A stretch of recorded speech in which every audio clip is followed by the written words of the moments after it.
कोहरे से ढका एक जंगल। चारों तरफ सूखी डालियां, पेड़ों पर लटकती काई और हवा में अजीब सी सीटी जैसी आवाज।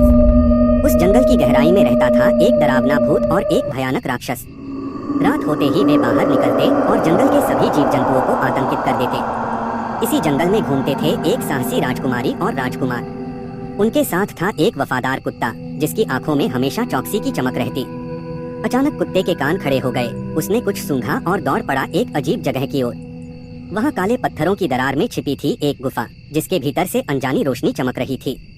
राजकुमारी और राजकुमार उस गुफा में पहुंचे। देखा, दीवारों पर अजीब चिन्ह उकेरे हुए थे और बीच में हवा में तैर रही थी एक रहस्यमयी रोशनी। जैसे ही उन्होंने उसे छुआ, पूरा जंगल कांप उठा, मानो वह खुद जाग गया हो। उधर भूत और राक्षस साया बनकर प्रकट हुए, लेकिन रोशनी सामने आते ही उनके शरीर धुएं की तरह पिघलने लगे। कुछ ही पलों में वे शून्य में विलीन हो गए।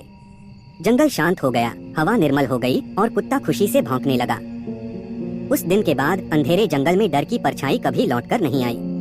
बस रह गई उस गुफा में चमकती रोशनी, जैसे शुभ की जीत और अशुभ की हार का अमर प्रतीक। अब रात के सन्नाटे में चीखें नहीं गूंजती, केवल कुत्ते की दौड़ और खेल की गूंज सुनाई देती है।